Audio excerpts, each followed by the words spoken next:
नमस्कार दोस्तों, आज आपको लेके चलूँगा दिल्ली से मेरठ और अपनी हाईवे ट्रैवल्स की सीरीज़ में आज हम यात्रा करेंगे दिल्ली के अक्षरधाम से मेरठ के पड़तापुर तक।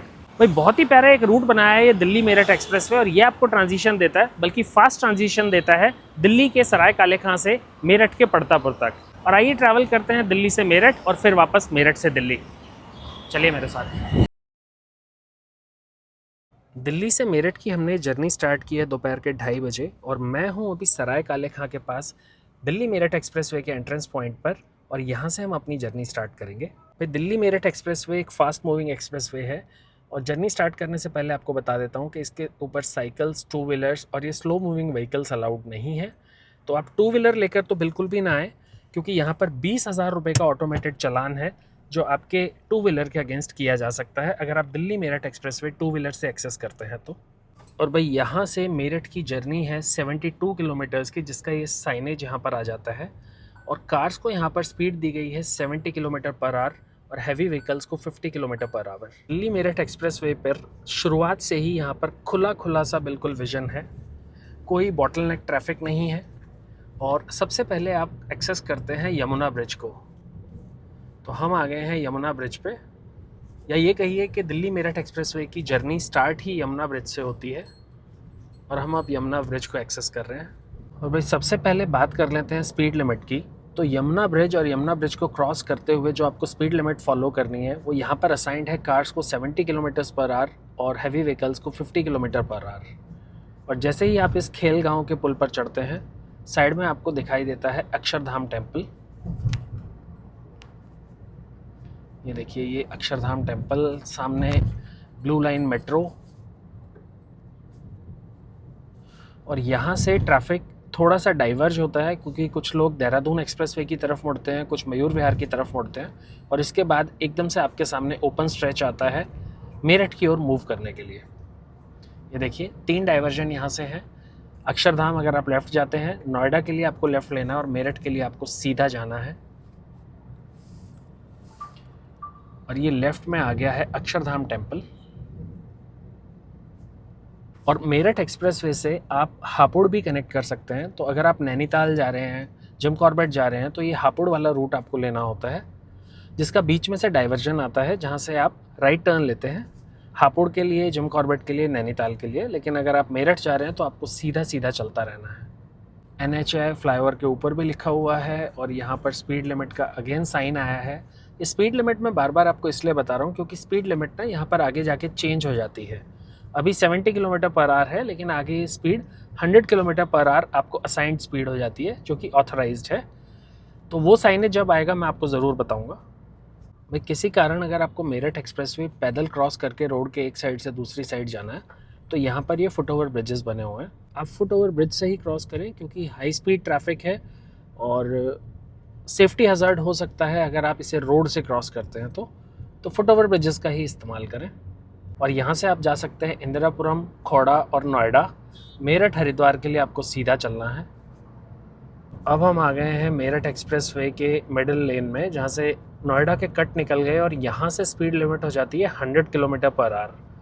तो 100 किलोमीटर पर आवर वैसे भी बहुत अच्छी स्पीड लिमिट है और ऊपर से एक्सप्रेसवे बहुत अच्छा बना हुआ है, तो आप ना बिल्कुल भी ओवर स्पीड ना करें।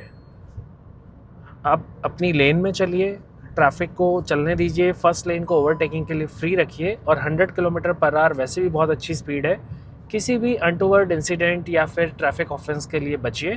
और देखिए स्पीड का ये साइनेज आ रहा है, 100 किलोमीटर पर आवर है कार्स के लिए और हैवी व्हीकल्स के लिए है 80 किलोमीटर पर आवर। और भाई मेरठ एक्सप्रेसवे पे ना स्पीड के मैनेजमेंट के लिए कैमरास लगे हुए हैं और ये देखिए कुछ इस तरह के LED साइनेजेस आते हैं जहाँ पर आपकी स्पीड ट्रैक होती है। और जितने भी यहाँ पर कैमरास लगे हुए हैं ना, ये ट्रैफिक कैमरा है, ये स्पीड वायलेशंस को या फिर क्लास ऑफ व्हीकल जो आपका यहाँ पे अलाउड नहीं है उसको डिटेक्ट करते हैं और आपका चालान ऑटोमेटिकली जनरेट हो जाता है। तो आप टू व्हीलर्स लेके स्पेशली यहाँ बिल्कुल ना आएँ क्योंकि 20,000 चालान बहुत बड़ा अमाउंट है। और यहाँ पे साइनेज लगा हुआ है अल्मोड़ा, नैनीताल, आदि कैलाश। भाई इस साइनेज को देख के ना पता नहीं क्यों लेकिन दिल में बहुत खुशी भर जाती है। रूट हम मेरठ तक ही चल रहे हैं लेकिन आदि कैलाश लिखा हुआ है और आप उस हाईवे पे हैं तो मन खुश हो जाता है। अब पता नहीं आप इस चीज़ से रिलेट कर पाएंगे या नहीं, लेकिन मैं जब भी इस साइनेज को देखता हूँ ना, बहुत खुशी मिलती है। और मौसम अचानक से करवट ले ली है, धूप बिल्कुल चली गई है और आंधी चलने लगी है। तो दिल्ली में आजकल चल भी रहा है कि रैंडम बारिश हो रही है कहीं भी। और देखिए, जैसे ही आप नोएडा क्रॉस करते हैं ना, यहाँ पे हाईवे के बीचों बीच एक स्ट्रिप आती है और इस स्ट्रिप में ना अच्छा खासा गैप है। तो आप ना इस स्ट्रिप के ऊपर ना चले, मैंने अभी इसको दोनों व्हील्स के साइड में रखा हुआ है, तो ये आपके टायर को नुकसान पहुंचा सकती है। तो ये एक छोटा सा पैच है, हार्डली 100 फीट का है, 30-40 मीटर का। इसको थोड़ा सा अवॉइड करें और ये नोएडा मेट्रो स्टेशन के बिल्कुल जस्ट बाद में आ जाता है। बाकी हाईवे बहुत प्यारा है। और भाई देखिए, साइड में रेलिंग्स कितनी ऊंची लगाई हुई है ताकि कोई से पैदल पार करने की कोशिश ना करे। पैदल क्रॉस करने के लिए आपको फुटओवर ब्रिजेस दिए गए हैं, आप उन्हीं का इस्तेमाल करें। भाई ये अब हम क्रॉस कर रहे हैं लाल कुआं और गाज़ियाबाद वाले कट को। और आपको ना कहीं भी लेफ़्ट राइट नहीं लेना है, आपको बिल्कुल स्ट्रेट लेन में चलना है मेरठ के लिए, या अगर आप हरिद्वार जा रहे हैं तो आपको स्ट्रेट लेन रखनी है। और देखिए, अलग अलग पैचेस में ना ये फुटओवर ब्रिजेस यहाँ पर बने हुए हैं पैदल पार करने के लिए, क्योंकि साथ में ये सोसाइटीज़ वगैरह हैं, गांव हैं, बसावट है यहाँ पर। तो रोड जो भी क्रॉस करे वो फुटओवर ब्रिज से ही करे। इसको रोड से ये ग्रिल कूद फांद के बिल्कुल भी क्रॉस करने की कोशिश ना करें, वो बहुत रिस्की है। और भाई 25 किलोमीटर मैं अभी सराय काले खां से यहाँ पर चला हूँ, और यहाँ पर ना आपको बहुत समझदारी से काम लेना है। अगर आपको नैनीताल जाना है, जिम कॉर्बेट जाना है, हापुड़ जाना है, तो 25 किलोमीटर के बाद ना ये रोड पे एक ही डाइवर्जन या स्लिप लेन आती है और ये टोल गेट जैसा है। हालांकि ये बंद है, टोल यहाँ पर नहीं लगता है। तो आपको ना इस लेफ़्ट लेन से लेना है अगर आप हापुड़ या फिर जिम कॉर्बेट या फिर नैनीताल जा रहे हैं। तो लोग क्या करते हैं, आगे सीधा मेरठ की तरफ चले जाते हैं और फिर गाड़ी को रिवर्स करके लाते हैं इस हाई स्पीड ट्रैफिक में। तो इस चीज़ का ध्यान रखिएगा। देखिए, ईपीई और हापुड़ दोनों के लिए आपको लेफ़्ट लेना है और मेरठ और हरिद्वार के लिए आपको सीधा चलना है। एंड अगेन फिर मैं आपको दिखा देता हूँ और बता देता हूँ कि टू व्हीलर्स लेके यहाँ पर बिल्कुल भी आने की गलती ना करें, जिस पर मोटरसाइकिल, साइकिल और ये घोड़ा गाड़ी, हाथ गाड़ी बनी हुई है। तो टू व्हीलर लेकर तो यहाँ बिल्कुल भी आने की गलती ना करें। 20,000 का मैसिव एक अमाउंट है जिसका चालान इशू किया जा सकता है, और AI बेस्ड कैमरे हैं तो कोई आपको रोकेगा भी नहीं और आपका ट्रैफिक में चालान हो जाएगा, ट्रैफिक ऑफेंस का। तो इस चीज़ का ध्यान रखिएगा। और देखिए, जैसे ही आप इस कट से आगे निकलते हैं, एकदम से ना सारी चीज़ें बदल जाती हैं। हाईवे का जो ट्रैफिक है उसकी डेंसिटी कम हो जाती है और एकदम से खुला खुला पैच आ जाता है, और आगे तो बहुत खेत खलियान दिखाई देंगे। आपको आगे बढ़ते हुए दिखाता हूँ। और भाई मौसम इतना प्यारा हो गया है, हल्की हल्की बूंदाबांदी आने लगी है, आपको शीशे पे कुछ बूंदें दिख भी जाएंगी। और मेरठ एक्सप्रेस वे क्योंकि अभी से बने हुए काफ़ी टाइम हो चुका है, यहाँ पर ना कुछ कुछ पैचेस में ड्राइव थोड़ी बम्पी हो गई है, एकदम से ना बम्प आता है। तो आप ना गाड़ी को थोड़ा सा मैनेज करके चलाइए स्पीड को, क्योंकि यहाँ पे 100 किलोमीटर पर आवर असाइन तो है, लेकिन अगर आप किसी बम्प पे इतनी तेज़ बम्प करेंगे तो गाड़ी में नुकसान हो सकता है, अनकंट्रोल आपकी हो सकती है। हालांकि वो चीज़ें बहुत ही अनडिजायर्ड और अनटूवर्ड हैं। तो थोड़ा सा इस चीज़ का ध्यान रखिए कि 100 किलोमीटर पर आवर है, बट आप 90-95 पे रखेंगे, 2 डिजिट स्पीड को मेंटेन करेंगे ना, मैं आपको आश्वस्त करता हूँ, आपको बहुत कम प्रोबेबिलिटी रह जाती है किसी भी इंसिडेंट की। 3 डिजिट स्पीड्स, चाहे वो 100 है चाहे 100+ है, इज़ ऑलवेज रिस्की। ये मेरा पर्सनल एक्सपीरियंस है। ये देखिए, कट आया है सोनीपत और बागपत का, बारिश की बूंदें आ रही हैं, मौसम बहुत ही प्यारा हो गया है। ये लोग अपना सामान बांध रहे हैं जो गाड़ी के ऊपर, उसको कवर कर रहे हैं बारिश की वजह से। खेत खलिहान आ गए हैं और भाई ये बहुत ही सुंदर लगते हैं। यहाँ हाईवे के ना दोनों तरफ बहुत खुली खुली जगह, बहुत ओपन पैचेस हैं, और यहाँ पर आपको ये बोर्ड्स दिखाई दे जाएंगे जो मिडवेज यहाँ बने हुए हैं।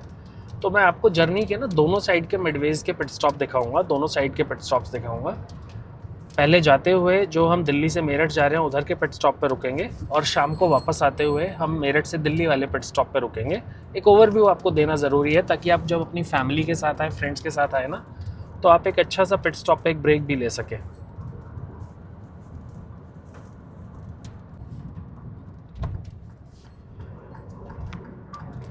और भाई 34 किलोमीटर की जर्नी के बाद ना ये आ गया है रेस्ट एंड सर्विस एरिया।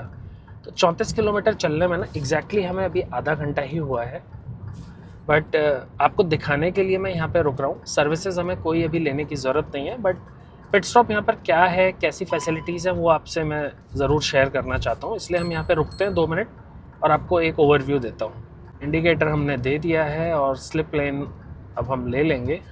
और देखिए भाई होर्डिंग्स कितने बड़े बड़े आए हैं, KFC का बोर्ड तो यहीं से दिखाई दे रहा है।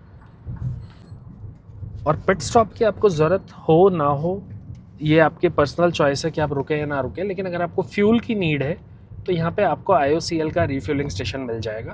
और भाई यहाँ पे तो अच्छी बारिश हुई है, देखिए पानी भी भर गया रोड पर। और ये आ गया है IOCL का fueling station. CNG filling station भी यहाँ पर है, आप PUC भी करा सकते हैं, और अगर आपके टायर्स में कोई इशू है, हवा कम है या पंचर है, तो वो भी आप यहाँ पर लगवा सकते हैं। और ये है इनका फूड जोन। भाई बहुत बड़ा पार्किंग स्पेस यहाँ पर बनाया हुआ है। और एक बहुत ही ख़ास बात है इस पिट स्टॉप की कि यहाँ पर एक ये कार वॉश सेंटर भी है। जब तक आप अपना एक ब्रीफ पिट स्टॉप ले रहे हैं ना, यहाँ पर आप अपने व्हीकल की वॉशिंग भी करा सकते हैं। आइए अंदर चलते हैं। तो ये हमने एक्सेस किया है यहाँ पर इस फूड जोन को। यहाँ पर ये ATM भी है, अगर आपको कैश रिक्वायरमेंट है तो आप कैश विड्रॉ कर सकते हैं। और सभी रेस्टोरेंट्स यहाँ पर आपको बाहर दिख ही रहे होंगे, स्टारबक्स भी है यहाँ पर, डोमिनोज भी है, ज्ञानीज आइसक्रीम, KFC, हल्दीराम। और ये हम आ गए हैं फूड कोर्ट के अंदर। बहुत सुंदर, बहुत बड़ा फूड कोर्ट बनाया हुआ है। तो यहाँ पर आप अपना एक अच्छा ब्रीफ पिट स्टॉप ले सकते हैं, रिफ़्रेश हो सकते हैं, और फिर वापस अपनी जर्नी को कंटिन्यू कर सकते हैं आप मेरठ एक्सप्रेसवे पर। आइए चलते हैं। भाई पिट स्टॉप मैंने आपको दिखा दिया, बहुत अच्छा फूड कोर्ट है, लेकिन सबसे जो इम्प्रेसिव चीज़ है ना, वो यहाँ के वॉशरूम। बहुत ही क्लीन, बहुत ही हाइजीनिक वॉशरूम बनाया हुआ है। और अगर आपका व्हीकल में CNG फिटेड है तो यहाँ पर CNG फिलिंग स्टेशन भी है। अगर आपके टायर की अटेंड करने की नीड है, हवा भरनी है, कोई पंचर है, वो भी सब अटेंड हो जाएगा। तो एक ओवरऑल होलसम पिट स्टॉप है जहाँ पर आपको सारी फैसिलिटीज़ मिल जाएगी। आइए आगे चलते हैं। भाई पिट स्टॉप को अलविदा करते हैं और वापस अपनी जर्नी को स्टार्ट करते हैं। देखिए मौसम ने क्या बढ़िया करवट ली है, बारिश आने लगी है धीरे धीरे, मज़ेदार।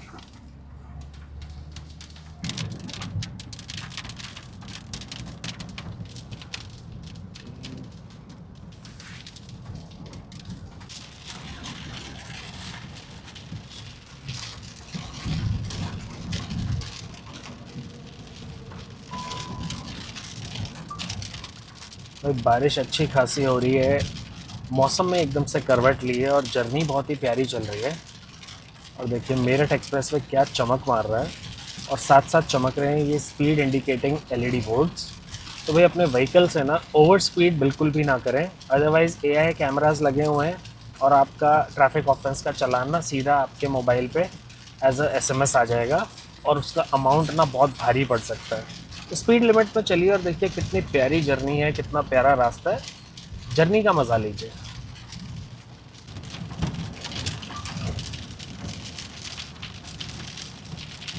मेरठ एक्सप्रेसवे पे 48 किलोमीटर की जर्नी के बाद यहाँ पर ना बीच में एक ये रेलवे का पुल आता है, इसके नीचे से आप निकलते हैं और यहाँ से 8-9 किलोमीटर की जर्नी रह जाती है एग्ज़िट टोल की, जहाँ पर अगर आप एग्ज़िट करेंगे तो आप पड़तापुर पहुँच जाएंगे, मतलब मेरठ एक्सप्रेसवे के फिनिशिंग पॉइंट की। तो ये है मेरठ एक्सप्रेसवे का एक इंडिकेटर कि मेरठ एक्सप्रेसवे की जर्नी आपकी आगे कितनी बची है। तो मैं इसको एज अ लैंडमार्क लेके चलता हूँ। इस रेलवे पुल के बाद आगे 8-9 किलोमीटर और है और उसके बाद हम मेरठ पहुँच जाएंगे। और भाई बारिश ने ना सारा समा बदल दिया है, ज़बरदस्त मज़ा आ रहा है।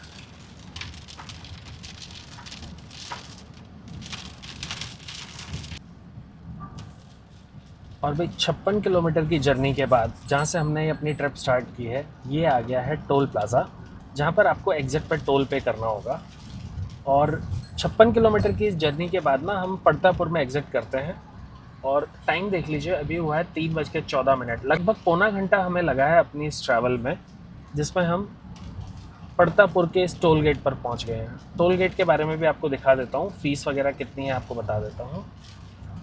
तो भाई जब आप सराय काले खां से मेरठ एक्सप्रेसवे पर चढ़ते हैं और पड़तापुर पे एग्ज़िट करेंगे, आपको वन साइडेड जर्नी के पे करने होते हैं 175 रुपये। और अगर आप इन एंड आउट दोनों करते हैं, मल्टीपल जर्नी करते हैं, तो 265 रुपये। अच्छी बात यह है कि ये टोल प्लाज़ा NHAI के अंडर है और इसके कारण ना हमारा एनुअल फास्टैग यहाँ पर वर्क करता है।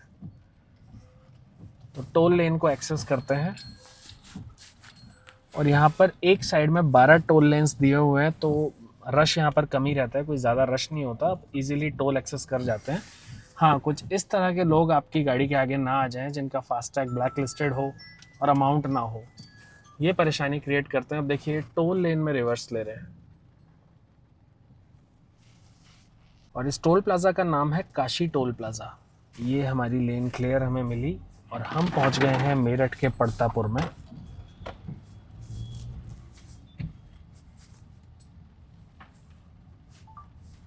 भाई टोटल 58 किलोमीटर की जर्नी हमने कवर की है 46 मिनट में, जिसमें एक छोटा सा पिट स्टॉप भी लिया और हम दिल्ली के सराय काले खां से मेरठ के पड़तापुर पहुंच गए। इसके बीच जो पिट स्टॉप है उसकी सारी मैंने आपको फैसिलिटीज़ दिखा दी और अब हम चलेंगे वापस यहाँ पड़तापुर से वापस अपने दिल्ली, और हाईवे के दूसरी साइड पर क्या क्या फैसिलिटीज़ है वो भी मैं आपको दिखाऊंगा। लेकिन ये जो जर्नी रिटर्न की है ना, हम ये रात को करेंगे। इस बीच में आपके लिए ना मेरठ में बढ़िया बढ़िया खाना ढूंढ रहा हूँ जो आपको इंस्टाग्राम, यूट्यूब और फेसबुक पर देखने को मिलेगा, चखने को मिलेगा। आइए मेरे साथ। भाई काशी टोल प्लाज़ा के बाद जब आप मेरठ की तरफ एग्जिट करते हैं ना, तो यहाँ पे स्पीड लिमिट फिर से 70 किलोमीटर पर आवर है। और अगर आपको हरिद्वार जाना है, रुड़की जाना है या उस तरफ कहीं जाना है तो आपको हाईवे पे राइट साइड में रखना है। और अगर आपको मोहन नगर या दिल्ली की तरफ बढ़ना है तो आपको यहाँ से लेफ़्ट विंग लेनी है। भाई हम तो जा रहे हैं आपके लिए मेरठ का बढ़िया बढ़िया खाना ढूंढने और उसके बाद वापस काशी टोल प्लाज़ा को एक्सेस करेंगे। और इस मेरठ की तरफ जाने के लिए, हरिद्वार की तरफ जाने के लिए ना, ये बहुत ही प्यारा लूप आता है और इस लूप को क्रॉस करने के बाद आप उतर जाते हैं हरिद्वार हाईवे पर।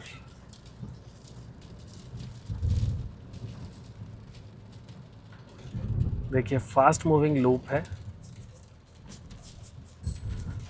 और ये हम उतर गए पड़तापुर में, जो कि है हरिद्वार हाईवे की ओर। और अब हम चल रहे हैं मेरठ सिटी आपके लिए खोजने बढ़िया जायके, बढ़िया स्वाद।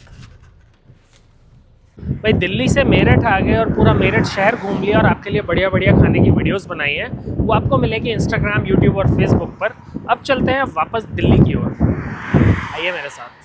भाई दिल्ली मेरठ एक्सप्रेस वे से दिल्ली का ये सफ़र मैं शुरू कर रहा हूँ रात को 8 बजे और मैंने गाड़ी को 0 कर लिया है ट्रिप मीटर पर। आइए आगे चलते हैं। और ये शुरुआत है दिल्ली मेरठ एक्सप्रेसवे की। जैसे ही आप मेरठ की साइड से दिल्ली मेरठ एक्सप्रेसवे पर चढ़ते हैं, टोल गेट यहाँ पर पहले ही आ जाता है, जिस पर आपकी टोल की एंट्री मार्क हो जाती है। NHAI का ये टोल प्लाज़ा है और इस पर आपका एनुअल फास्टैग वर्क करेगा, मतलब आपका सिर्फ एक ट्रिप डिडक्ट होगा। और जब तक आप टोल गेट तक पहुंचते हैं, यहाँ पर स्पीड लिमिट है 70 किलोमीटर पर आवर और टोल गेट के जस्ट बाद है 100 kilometre per hour. Delhi Meerut expressway का ये टोल गेट जनरली आपको खाली ही मिलेगा और यहाँ पर मेरठ साइड से एंट्री के लिए 7 लेन्स हैं और इस टोल गेट का नाम है काशी टोल प्लाज़ा। यहाँ पर कार का टोल चार्ज है 175 रुपये और मल्टीपल जर्नी का चार्ज है 265 रुपये। और जैसे ही आपने टोल गेट क्रॉस किया, अब यहाँ पर स्पीड लिमिट है 100 किलोमीटर पर आवर। भाई 100 kilometre per hour speed limit है तो स्पीड लिमिट अच्छी खासी असाइंड है। बिल्कुल भी ओवर स्पीड यहाँ पे मत करिए, क्योंकि यहाँ पर AI बेस्ड कैमरे लगे हुए हैं और आपका चालान ऑटोमेटिकली जनरेट हो जाता है। दूसरी चीज़, यहाँ पर ये बीच में पोल्स लगे हुए हैं तो लाइट की तैयारी है, लेकिन लाइट यहाँ पर माउंटेड नहीं है, तो अभी तो लाइट नहीं मिलेगी। आपकी गाड़ी की हेडलाइट में ही आपको गाड़ी चलानी पड़ेगी। तो रोड पे इल्यूमिनेशन अच्छा खासा थ्रो होता है आपकी गाड़ी की हेडलाइट से, तो ऐसा नहीं है कि आप अंधेरे में ड्राइव करते हैं, मतलब विजिबिलिटी क्लियर है। और जब ये पोल्स पे लाइट लग जाएंगी तब तो बहुत अच्छा हो जाएगा, बट एट प्रेजेंट आपको अपनी हेडलाइट की इल्यूमिनेशन में ही गाड़ी को ड्राइव करना है और आपको अच्छा खासा क्लियर विजन आता है, तो बहुत ही बढ़िया है, रोड में कोई कमी नहीं है। और जैसे कि रात को हम ड्राइव कर रहे हैं तो अंधेरा अच्छा खासा है, लेकिन ये जितने भी डिस्टेंस मार्कर्स हैं, ये एरोज़ आ रहे हैं ना, ये बहुत अच्छा रेट्रो रिफ्लेक्टिव पेंट इन पर लगाया हुआ है, जिसकी वजह से इंडिकेशन बहुत अच्छी तरह से विजिबल हैं, साइनेजेस बहुत अच्छी तरह से विजिबल हैं। तो मतलब कोई भी कंसर्न नहीं है इस एक्सप्रेसवे पर गाड़ी ड्राइव करने में, चाहे दिन हो चाहे रात हो, बहुत ही बढ़िया है। और भाई जैसे जैसे रोड पे आप आगे चलते हैं ना, इस तरह की LED स्क्रीन्स हैं जो रोड के बीचों बीच ये लगी हुई हैं, जिन पर आपकी व्हीकल की स्पीड आती है। तो 100 किलोमीटर पर आवर यहाँ पर परमिसिबल स्पीड है और उसके बाद जैसे ही आपका व्हीकल यहाँ ट्रैक होगा, आपकी एक्चुअल स्पीड यहाँ पर डिस्प्ले हो जाएगी। तो स्पीड को हर जगह से ध्यान में रखते हुए चलिए, ओवर स्पीड बिल्कुल नहीं करनी है। और ये देखिए स्पीड यहाँ पर इंडिकेटेड है 100 kilometre per hour for car and 80 kilometre per hour for heavy vehicles. ये हैवी व्हीकल्स ना फर्स्ट लेन को ऑक्यूपाई करके चल रहे हैं, जो कि ओवरटेकिंग लाइन है। और ऐसा ना यहाँ पे बहुत कॉमन है, पता नहीं लोगों को यहाँ पर क्या इशू है कि फर्स्ट लेन को ऑक्यूपाई करके ज़्यादा चल रहे हैं। मैं देख रहा हूँ बस, ट्रक और वैसे भी टैक्सीज़ भी, नॉर्मल पैसेंजर कार्स भी। तो भाई फर्स्ट लेन को ओवरटेकिंग लाइन के लिए फ्री छोड़ दीजिए, उसमें ज़्यादा आपको ट्रैवल नहीं करना है, बस ओवरटेक करिए और फिर सेकेंड लेन में आ जाइए। ये देखिए, ये फर्स्ट लेन में चले ही जा रहे हैं, कमाल है यार, कौन ही समझाए इन्हें। खैर, जर्नी बहुत अच्छी चल रही है, रोड बहुत प्यारा है, मज़ेदार है। थोड़े बम्प्स हैं लेकिन मेंटेनेंस के पैचेस की वजह से हैं, वो मेंटेनेंस चल रही है, ठीक हो जाएंगे, क्योंकि हाईवे को खुले हुए काफ़ी टाइम हो चुका है, इस वजह से वो बम्प्स आ गए हैं। बट वो सेटल होने के बाद तो जर्नी बहुत ही प्यारी हो जाएगी। और अभी भी ज़बरदस्त है, मतलब मज़ा आ रहा है गाड़ी चलाने में। ये देखिए कितना क्लियर इस पर विज़न आ रहा है, कोई कंसर्न नहीं है। लाइट नहीं भी है तो भी आपकी गाड़ी की हेडलाइट अच्छा थ्रो दे रही है। बस आप अपने गाड़ी को अच्छे से मेंटेन करके ही एक्सप्रेस वेज पर ट्रैवल करें। अब वो देखिए आगे एक बस फर्स्ट लेन को ऑक्यूपाई करके चल रहा है, वो काफ़ी देर से, ना समझ रहा है ना वो रास्ता देगा, पर क्या ही कर सकते हैं। और भाई 22 किलोमीटर की जर्नी अभी हमने की है टोल गेट से, और 1 किलोमीटर बाद ये आ रहा है first rest and service area.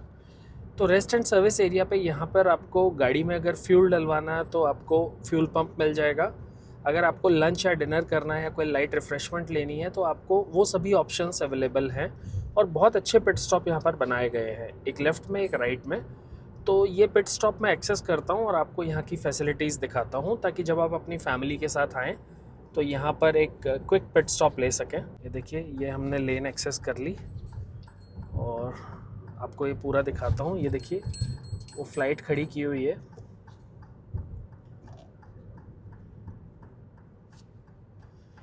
ये देखिए कितना प्यारा लग रहा है। और अच्छी खासी भीड़ है क्योंकि डिनर टाइम हो चुका है।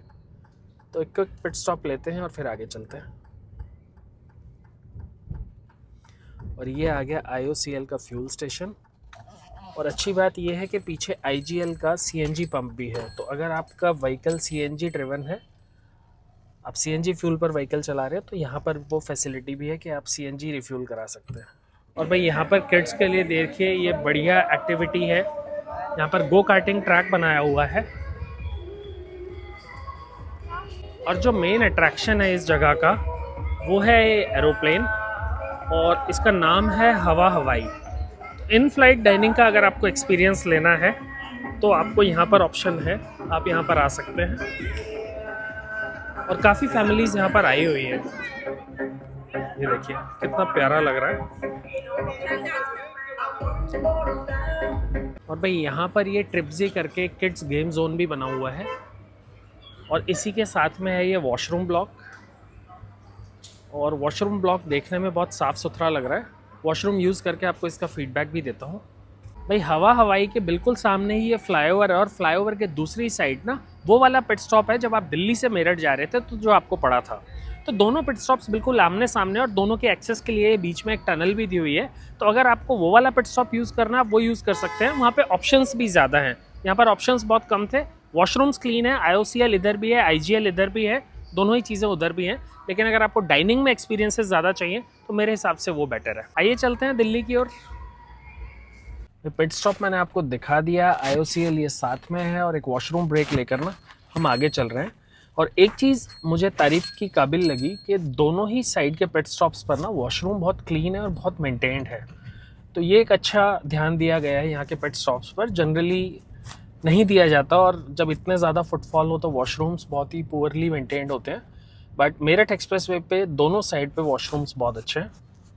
आइए आगे बढ़ते हैं। भाई मेरठ एक्सप्रेसवे से ट्रैवल करके ना आप फरीदाबाद, पलवल और आगरा को भी कनेक्ट कर सकते हैं, क्योंकि यहाँ से ना EPE का डाइवर्जन है, मतलब EPE भी यहाँ से इंटरसेक्ट होता है। तो अगर आपको आगरा जाना है, आपको पलवल जाना है, मथुरा वृंदावन जाना है, तो अगर आप मेरठ से जा रहे हैं तो यहाँ से मेरठ एक्सप्रेसवे लीजिए और उसके बाद यहाँ से डाइवर्जन लेके आप EPE पे ट्रैवल करिए।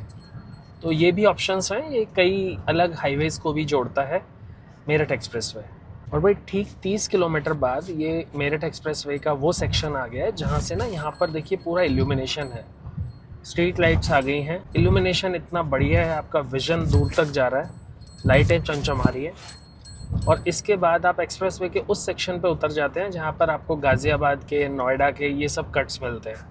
और यहाँ पर भी स्पीड अभी 100 किलोमीटर पर आवर है, लेकिन आगे जाके जब आप नोएडा क्रॉस कर जाते हैं तो वो 70 किलोमीटर पर आवर हो जाती है, तो उस चीज़ का थोड़ा ध्यान रखिएगा। और एक चीज़ और जो मैंने आपको आते हुए भी बताई थी, दिन में आपको मैंने दिखाए थे कि फुट ओवर ब्रिजेस यहाँ पर बहुत आते हैं, और अगर इस टाइम पे रात के समय आप यहाँ से निकल रहे हैं और आपको बाई चांस कोई नीड है कि आपको रोड क्रॉस करना है, तो बिना फुट ओवर ब्रिज के बिल्कुल भी करने की कोशिश ना करें। एंड अगेन जो ट्रैफिक यहाँ पर मर्ज हो रहा है उसके लिए टू व्हीलर, रिक्शा, साइकिल ये सब रिस्ट्रिक्टेड है। तो अगर कोई हापुड़ वगैरह साइड से आ रहा है, नैनीताल वगैरह से आ रहा है, तो भी बिल्कुल बाहर की लेन में ही वो ड्राइव करें। अगर वो टू व्हीलर चला रहे हैं तो जो थर्ड लेन उधर दी हुई है वहाँ से चलें, मेन इस लेन में ना आए, अदरवाइज़ आपका एक ऑटोमेटेड चालान जनरेट हो सकता है जो कि लगभग 20,000 रुपये का भी है। तो बिल्कुल भी गलती ना करें टू व्हीलर को यहाँ पर लाने की, लेकिन सुनते नहीं हैं। देखिए ये भाई साहब चल ही रहे हैं। भाई जगह जगह पे लिखा हुआ है कि टू व्हीलर्स यहाँ पे रिस्ट्रिक्टेड हैं, टू व्हीलर्स अलाउड नहीं है, लेकिन फिर भी देखिए लोग यहाँ पर आ जा रहे हैं। अब ये चालान से नहीं डरते या पता नहीं क्या ही बात है, मैं समझ नहीं पा रहा। हेलमेट भी नहीं पहना और यहाँ पर चल रहे हैं, और अगर खुदा ना खास्ता कोई दुर्घटना हो गई, कोई इंसिडेंट हो गया, तो इन्हें क्लेम भी नहीं मिलेगा, ना अपने व्हीकल पर ना अपने लाइफ इंश्योरेंस पर। बट एक छोटी सी जल्दबाजी के लिए लोग कितना जल्दी कानून को अपने हाथ में लेने की कोशिश करते हैं, फ्लाउट करते हैं ट्रैफिक नियमों को। बहुत गलत बात है। सुरक्षित घर पहुंचिए, थोड़ा देर से पहुंच जाएंगे तो कोई ऐसा नहीं है कि आपका कोई बहुत इंपॉर्टेंट काम छूट जाएगा। लाइफ से इंपॉर्टेंट कुछ भी नहीं है। तो ये चीज़ लोगों को समझ नहीं आ रही, मुझे बहुत हैरानी होती है ये देखकर। खैर आप ऐसी गलती ना करें, और टू व्हीलर्स को जो परमिसिबल लाइन है, जो कि थर्ड लाइन है, वहीं पर चलने दें, जो इस हाईवे से बिल्कुल बाहर है। मेरठ एक्सप्रेस वे पर टू व्हीलर लेकर ना आए। और देखिए मैं अभी बोल ही रहा हूँ, समझा ही रहा हूँ, और ये भाई साहब यहाँ पर एक और टू व्हीलर लेकर चल रहे हैं। कौन ही समझाए, कितना ही समझाए। और भाई जब आप मेरठ एक्सप्रेस वे पे लगभग 52 किलोमीटर चल लेते हैं ना, तो यहाँ पर ये ट्रक टेम्पोज खड़े आते हैं, और इसका रीज़न है इनसे ना यहाँ पे कोई दिल्ली का एंट्री टैक्स वसूला जाता है। अब जो भी टैक्स कलेक्शन अथॉरिटी है ना, वो देखिए बिल्कुल रोड के बीचों बीच ट्रैफिक को रुकवा के और यहाँ पे टैक्स कलेक्ट करती है, जिसकी वजह से एक लाइन या करवाए 2 और 3 लाइन तक भी ऑक्यूपाई हो जाती है। तो अगर कोई ऑर्गेनाइजेशन है जो इसको मॉनिटर कर रही है ना, तो प्लीज़ इस चीज़ को ज़रूर बंद कराया जाए, क्योंकि ये एक सेफ्टी हज़ार्ड भी है। ये देखिए बीच हाईवे पर इस तरह से ट्रैफिक को रोक दिया जाता है और इनसे टैक्स कलेक्ट करके फिर इनको आगे के लिए ऑथराइज़ किया जाता है। This is not right. और भाई नोएडा सेक्शन हमने क्लियर कर लिया है, और यहाँ पर अब जो कार्स की स्पीड लिमिट है वो है 70 किलोमीटर पर आवर, और हैवी व्हीकल्स की स्पीड लिमिट है 50 किलोमीटर पर आवर। तो अगर आप अपनी गाड़ी से जा रहे हैं ना, तो आप अपनी स्पीड को रिड्यूस करके 70 से बिलो रखिए।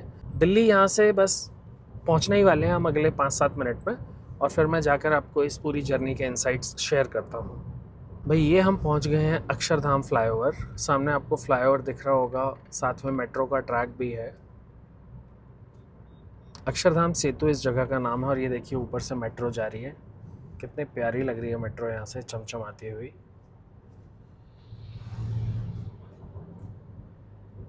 बहुत ही सुंदर। यहाँ पर स्पीड लिमिट है 70 किलोमीटर पर आवर। और भाई यहाँ पर ये स्प्लिट लेन आती है कि अगर आपको सेंटर दिल्ली की तरफ या ईस्ट दिल्ली की तरफ जाना है तो आप राइट लेन में रखिए, और अगर आपको वेस्ट दिल्ली साउथ दिल्ली जाना है तो आप यहाँ लेफ़्ट लेन ले लीजिए, जो कि आश्रम और एम्स की तरफ जाती है। और इस तरह आप मेरठ एक्सप्रेसवे से दिल्ली में एंटर कर जाते हैं। और जैसे ही आप यहाँ पे एग्ज़िट करने लगते हैं ना, तो लेफ़्ट विंग में ये एक कियोस्क आता है, जहाँ पर आपको चाय, नाश्ता, पानी ये सब मिल जाएगा।